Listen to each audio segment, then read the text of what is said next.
اعوذ باللہ من الشیطان الرجیم نحمدہ و نصلی علی رسولہ الکریم بسم اللہ الرحمن الرحیم۔ سب سے پہلے سب بہن بھائیوں کو میں جلسہ سالانہ کی مبارکباد دیتا ہوں، اور آج جو میں بتانا چاہتا ہوں کہ جیسے میں جماعت قادیانیہ سے جماعت اصلاح پسند کی طرف آیا، یہ کوئی آسان کام نہیں تھا میرے لیے، ایک بڑا ہی مشکل مرحلہ تھا۔ مجھے کوئی 7-8 سال پہلے کسی نے بتایا کہ مسلم موعود کا ظہور جو ہے وہ اب ہوا ہے، پھر 1 سال پہلے کسی نے پھر دوست نے بتایا، آپ جانتے ہیں میرے ان دوست کو، تو تب سے مجھے ذہن میں ایک کھٹکا سا پیدا ہوا کہ یہ جو میرے دوست ہیں یہ بڑے پڑھے لکھے آدمی ہیں، یہ بات ایسے ہی نہیں کر سکتے، تو کوئی نہ کوئی بات اس میں ضرور ہے کہ جو یہ بات یہ کہہ رہے ہیں۔ تو جستجو مجھے پیدا ہوئی، لیکن میرا دل نہیں اس چیز کو مان رہا تھا کہ یہ کیسے ہو سکتا ہے کہ ایک طرف حضرت مسیح موعود علیہ السلام کی اولاد ہے اور دوسری طرف حضرت عبدالغفار جنبہ علیہ السلام ہے، ان کا دعویٰ ہے۔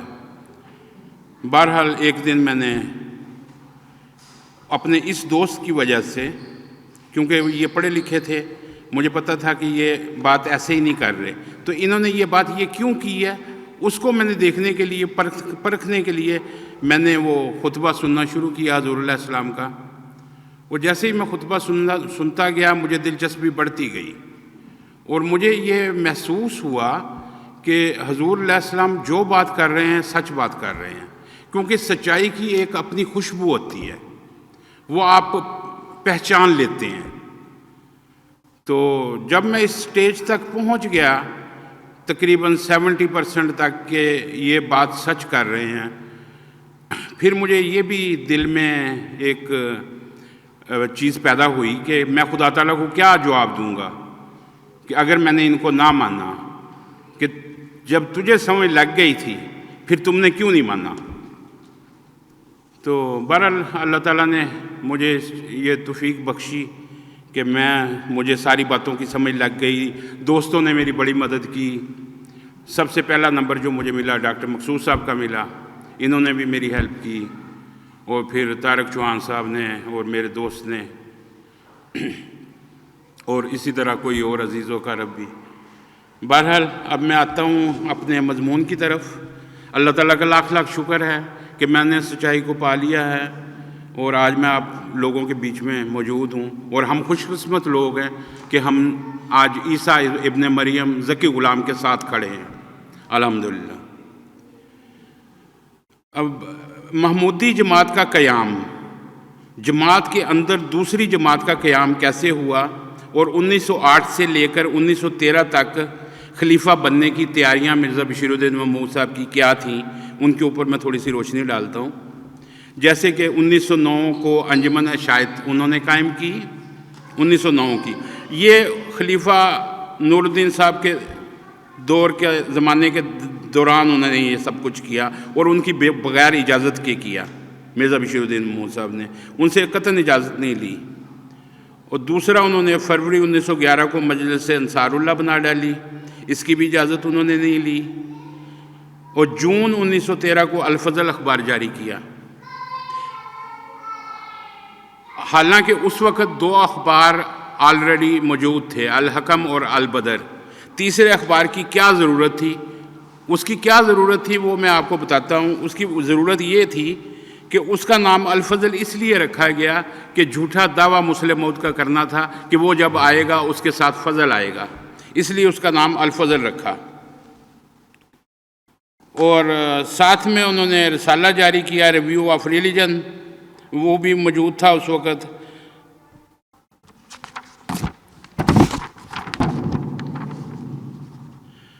اب بات یہ ہے کہ اگر انہوں نے اجازت لی تھی مرزا بشیر الدین محمود صاحب نے، تو اس کا ثبوت دیں کہ خلیفہ اول سے انہوں نے تحریراً اجازت لی تھی، کیونکہ جماعت کا قانون تو یہی ہے کہ آپ جو بھی کام کرتے ہیں آپ اجازت لے کے کام کرتے ہیں، لیکن انہوں نے نبی کا بیٹا ہونے کا فائدہ اٹھایا اور یہ سارے کام انہوں نے بغیر اجازت کے کیے۔ 1913 میں پھر انہوں نے دعوت الخیر فنڈ جاری کر دیا، جس کو میں یہ کہوں گا کہ انہوں نے ایک ٹیکس لگا دیا غریب احمدیوں کے اوپر. یہ سب ان کی تیاریاں تھیں خلیفہ بننے کے لیے. اور قدرت ثانیہ کے ظہور کی دعائیں منگوایا کرتے تھے. جب خلیفہ اول زندہ تھے وہ قدرت ثانیہ کے ظہور کی دعائیں منگوایا کرتے تھے. انہوں نے میر ناصر نواب صاحب نے ریکویسٹ کی خلیفہ اول سے کہ حضرت مسیح موعود علیہ السلام نے کہا تھا کہ قدرت ثانیہ کے ظہور کے لیے آپ سب مل جل کر دعا کیجئے گا. تو خلیفہ اول نے کہا ٹھیک ہے دعا کروا لیں آپ. تو لہٰذا انہوں نے مولوی محمد علی صاحب کو کہا کہ اخبارات میں شائع کروا دیں اور مشترکہ دعا کریں. تو لہٰذا ایک عرصہ تک، لمبے عرصہ تک مسجد مبارک قادیان میں دعائیں ہوتی رہیں قدرت ثانیہ کے ظہور کے لیے. اور جیسے ہی حکیم نور الدین صاحب رضی اللہ تعالیٰ عنہ کی وفات ہوتی ہے تو بڑی ہی چلاکی سے یہ نانا جان اور نواسا مل کر اسی جگہ پر مقام ظہور قدرت ثانیہ کا بورڈ لگا دیتے ہیں. اگر وہ قدرت ثانیہ یہ والی ہوتی تو حکیم نور الدین صاحب رضی اللہ تعالیٰ عنہ کہتے بھئی ٹھہرو، تم کس چیز کی دعائیں منگوا رہے ہو؟ قدرت ثانیہ کا پہلا مظہر تو میں ہوں، تم لوگ کس چیز کی دعائیں انہوں نے یہ بات نہیں کی.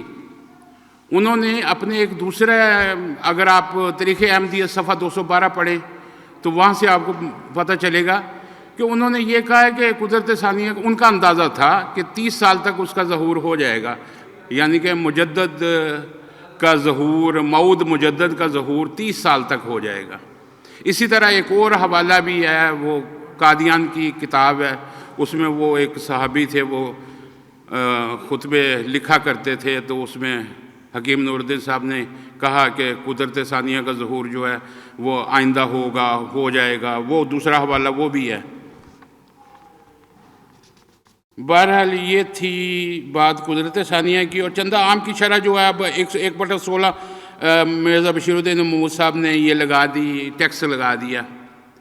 یہ بھی میں ٹیکس ہی کہوں گا اس کو، 1/16. حضرت مسیح موعود علیہ السلام نے تو یہ کہا تھا 2 چندے لگائے، صرف 2، کہ ایک وسیع چندہ اور دوسرا چندہ عام. کچھ نہ کچھ دو، 50 پیسے دو، 1 روپیہ دو، اپنی حیثیت کے مطابق کچھ نہ کچھ دو. جو کچھ نہیں دے سکتا وہ جسمانی طور پر خدمت کرے، ورنہ اس کو میں جماعت سے اخراج. اگر کوئی بالکل حصہ نہیں لیتا، کوئی بھی نبی جو آتا ہے وہ اپنی امت پہ کوئی بوجھ نہیں ڈالتا. جس طرح مرزا بشیر الدین محمود صاحب نے جتنے بوجھ ڈالے، آج دیکھیں وہ 48 چندے ہیں. اس کے بعد پھر انہوں نے ذیلی تنظیمیں بنانی شروع کر دیں. جیسے فرعون نے ذیلی تنظیمیں بنائی تھیں اپنی بنی اسرائیل کے اوپر، بالکل اسی طرح غریب احمدیوں کو قابو کرنے کے لیے ان کے اوپر تنظیمیں بنا دیں. اب بنی اسرائیل پہ آپ نظر ڈالیں تو ان میں بھی وہ حمان تھے اور ان کے لشکر. یہ الہام بھی حضرت مسیح موعود علیہ السلام کو ہوا تھا کہ اس میں اللہ تعالیٰ نے ان کو بنی اسرائیل کہا ہے، وہ نیک لوگوں کو میرے بیٹے. اور وہ لوگ جو فرعون کی خصلت پر ہیں، یعنی فرعون، وہ جو لوگ فرعون کی خصلت پر ہیں، حمان وہ جو حمان کی خصلت پر ہیں، اور ان کے لشکر وہ غلطی پر تھے. میں اپنی ناگہانی طاقتوں کے ساتھ ظاہر ہوں گا اور یہ بتاؤں گا، یعنی فرشتوں کے ساتھ، کہ وہ لوگ غلطی پر تھے. اور وہ وقت انشاءاللہ ان قریب آنے والا ہے. پھر مرزا بشیر الدین محمود صاحب نے 5 ذیلی تنظیمیں قائم کی. 1912 میں لجنہ معلّہ اور ان کے لیے مصباح رسالہ جاری کیا. اس میں 13 سے 14 سال کی بچیاں کے اس سے اوپر کے لجنہ شامل ہوتی ہیں. اور دوسرے نمبر پر 1938 میں خدام الاحمدیہ تنظیم بنا ڈالی. 15 سے 40 سال کی عمر کے نوجوان اس میں شامل ہوتے ہیں. ان کے لیے رسالہ خالد نکالا. پھر 1938 میں ہی اطفال الاحمدیہ بنائی. ان کے لیے رسالہ تشہیر الاذہان نکالا. ان میں 5 سے 15 سال کے نوجوان بچے شامل ہوتے ہیں. پھر 1939 میں ناصرات، جن میں 5 سے 15 سال کی بچیاں شامل ہوتی ہیں. 1940 میں مجلس انصار اللہ بنا ڈالی. رسالہ ان کے لیے انصار اللہ جاری کیا. اب یہ دیکھیں یہ ساری تنظیمیں بنانے کا کیا مقصد تھا؟ اس کا مقصد صرف یہ تھا کہ غریب احمدیوں کو جکڑا جائے، قابو کیا جائے. اور وہ انہوں نے بڑے اچھے طریقے نہ فرعونی انداز میں قابو کیا ان کو. اگر ان تنظیموں کی ضرورت ہوتی تو حضرت مسیح موعود علیہ السلام تنظیمیں بنا دیتے. اگر ان تنظیموں کی ضرورت ہوتی تو خلیفہ اول تنظیم میں بنا دیتے، لیکن انہوں نے تو یہ کام نہیں کیا، یہ کام مرزا بشیر الدین محمود صاحب نے کیا۔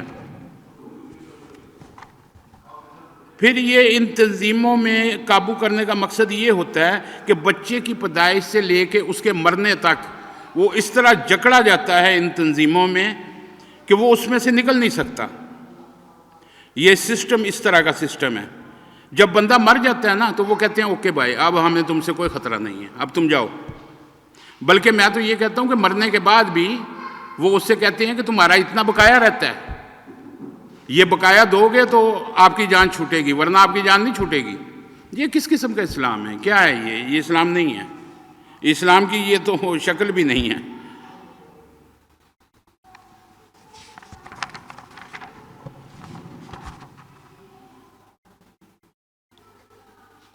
اب میں آپ کو ایک ان کی غنڈہ گردی کا جو آغاز انہوں نے کیا 1914 سے، اس میں مثال دیتا ہوں۔ الفضل 2 جون 1936 کا بیان ہے، اگر ہمارے پاس حکومت نہیں ہے کہ ہم جبر کے ساتھ ان لوگوں کی اصلاح کریں اور ہٹلر اور سولینی کی طرح جو شخص ہمارے حکموں کی تعمیل نہ کرے اسے ملک سے نکال دیں، جو ہماری باتیں سن لے اور ان پر عمل کرنے کے لیے تیار نہ ہو اسے عبرتناک سزائیں دیں۔ اب یہ دیکھیں، یہ اسلام ہے، یعنی کہ لوگوں کو جکڑ کر عبرتناک سزائیں دینا۔ اب یہ مسلم عہد ہیں، وہ انتہائی ذہین و فہیم اور دل کا حلیم، یہ حلیم ہے دل کا کہ جو سزائیں دے رہا ہے عبرتناک سزائیں دے رہا ہے۔ اب آپ دیکھیں کہ کیا انتہائی ذہین و فہیم وہ ہے جو پکڑا گیا یا جس نے آ کے پکڑا؟ آج اصلی والے نے آ کے پکڑ لیا نا، آج وہ انتہائی ذہین و فہیم ہے۔ یہ ہیں ان کی کارستانییں جماعت احمدیہ قبرستان کی، اللہ تعالیٰ ان کی حالتوں پر رحم کرے۔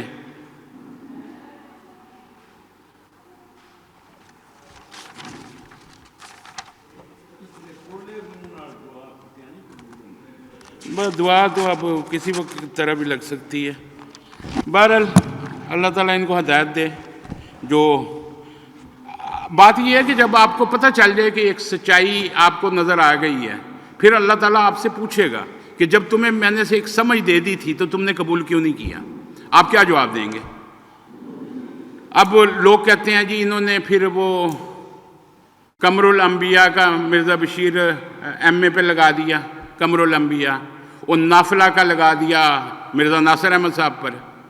اب نافلہ کا جو الہام ہے، اِنَّا نَبَشِّرُكَ بِغُلَامٍ نَافِلَةٍ لَكَ، اب اس کی میں مثال آپ کو قرآن میں سے دیتا ہوں۔ بنی اسرائیل آیت نمبر 80، اس کو آپ پڑھیں۔ اس میں اللہ تعالیٰ رسول پاک صلی اللہ علیہ وسلم کو کہتا ہے رات کے درمیانی حصے میں تہجد کے ساتھ اضافی طور پر نفل پڑھا کر، نافلۃ لک، بالکل وہی الفاظ۔ اب یہ لوگ کہتے ہیں جی نہیں یہ تو اس سے تو پوتا مراد ہے۔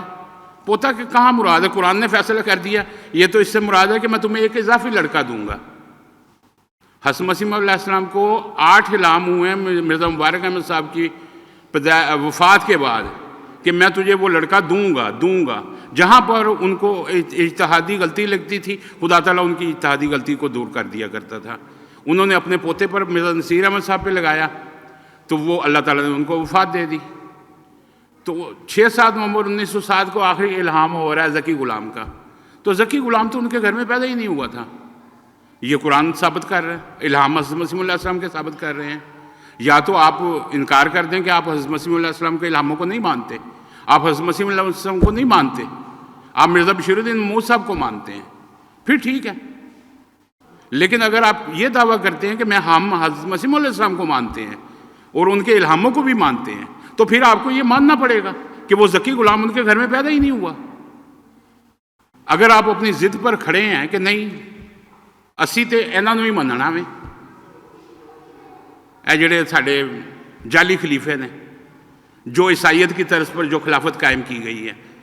مرزا بشیر الدین محمود صاحب لکھتے ہیں صفحہ 360 پہ کہ تم بھی اپنی خلافت عیسائیوں کی طرز پر قائم کر لو جس طرح عیسائیوں کی خلافت 1900 سال سے قائم ہے، مضبوط ہے۔ تو یہ عیسائیوں کی طرز پر ایک خلافت قائم کی گئی ہے، یہ اس کا اسلام سے کوئی تعلق نہیں ہے، اور جو خلیفہ ہے خدا وحی اور الہام کے ذریعے کھڑا کرتا ہے، ان کے گھر کے کمیٹی کے لوگ نہیں کھڑے کرتے، وہ سب جال سازی ہے، دھوکہ دہی ہے، اور جو خلفاء تھے، خلفاء راشدین کی یہ مثال دیتے ہیں، ان کا کون سا انداز ان کے ساتھ ملتا ہے؟ اللہ تعالیٰ فضل کرے، جزاک اللہ۔ وقت کی کمی کی وجہ سے ابھی بہت کچھ مضمون تو بہت سارے ہیں، حوالے بھی ہیں۔